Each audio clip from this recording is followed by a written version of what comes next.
Hello everyone, welcome to అదిరేటి రుచులు. ఈరోజు మరొక లంచ్ బాక్స్ రెసిపీ తోటి మళ్ళీ మీ ముందుకు వచ్చానండి. ఇవాళ చాలా సింపుల్ అండ్ టేస్టీగా టమాటా రైస్ ఎలా తయారు చేసుకోవాలో చూపించబోతున్నాను.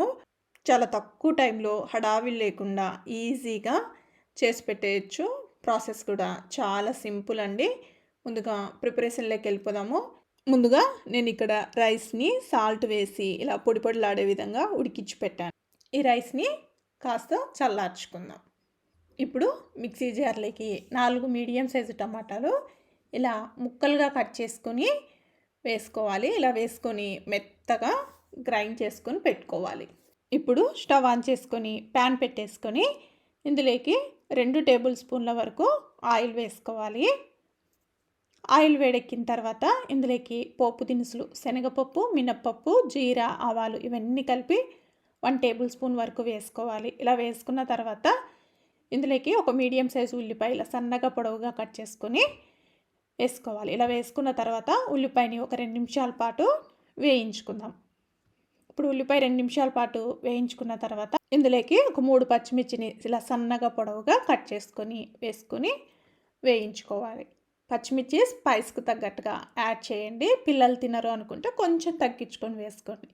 ఇప్పుడు ఇందులోకి 1 టీ స్పూన్ అల్లం వెల్లుల్లి పేస్ట్ కూడా వేసుకుని పచ్చి వాసన పోయేంత వరకు వేయించుకోవాలి. ఇలా అల్లం వెల్లుల్లి పేస్ట్ కూడా పచ్చి వాసన పోయిన తర్వాత ఇందులోకి నేను ఇక్కడ 2 రెమ్మల కరివేపాకు కూడా వేసుకొని వేయిస్తున్నాను.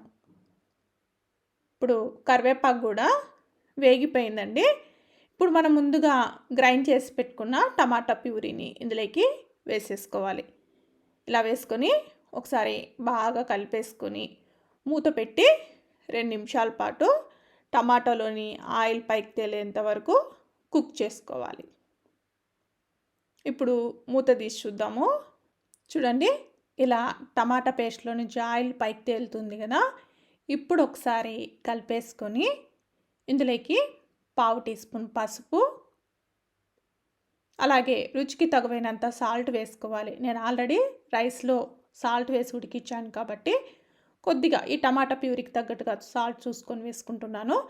తర్వాత 1/2 టీ స్పూన్ కారము, 1/2 టీ స్పూన్ ధనియా powder, 1/2 teaspoon garam masala, అలాగే 1/2 టీ స్పూన్ జీరా పౌడర్ ఇవన్నీ వేసుకొని ఒకసారి కలిపేసుకోవాలి. ఇలా కలిపేసుకున్న తర్వాత ఇప్పుడు ఇందులోకి సన్నగా కట్ చేసి పెట్టుకున్న కొత్తిమీర 1 టేబుల్ స్పూన్ వరకు వేసుకొని ఒకసారి కలిపేసుకుందాం. ఇలా కలిపేసుకున్న తర్వాత మనం ముందుగా ఉడికించి పెట్టుకున్న రైస్ని ఇందులోకి వేసేసుకోవాలి. ఇలా వేసుకొని మొత్తము రైస్కి బాగా పట్టే విధంగా కలుపుకోవాలి. 2 నిమిషాల పాటు కలుపుకుంటే సరిపోతుందండి మీడియం ఫ్లేమ్లో. మరి ఎక్కువగా కలిపేసుకోవాల్సిన అవసరం లేదు. ఇప్పుడు ఒకసారి సాల్ట్ చెక్ చేసుకోండి. సరిపోలేదంటే కొద్దిగా యాడ్ చేసుకోవచ్చు. ఇప్పుడు చివరగా సన్నగా కట్ చేసి పెట్టుకున్న కొత్తిమీర కూడా వేసుకొని ఒకసారి బాగా కలిపేసుకొని స్టవ్ ఆఫ్ చేసుకుందాం. అంతేనండి, చాలా సింపుల్గా పిల్లల లంచ్ బాక్సులకి టమాటా రైస్ అయితే రెడీ అయిపోయింది. ఇలా ఒకసారి ట్రై చేసి చూడండి, పిల్లలకి తప్పకుండా నచ్చుతుంది.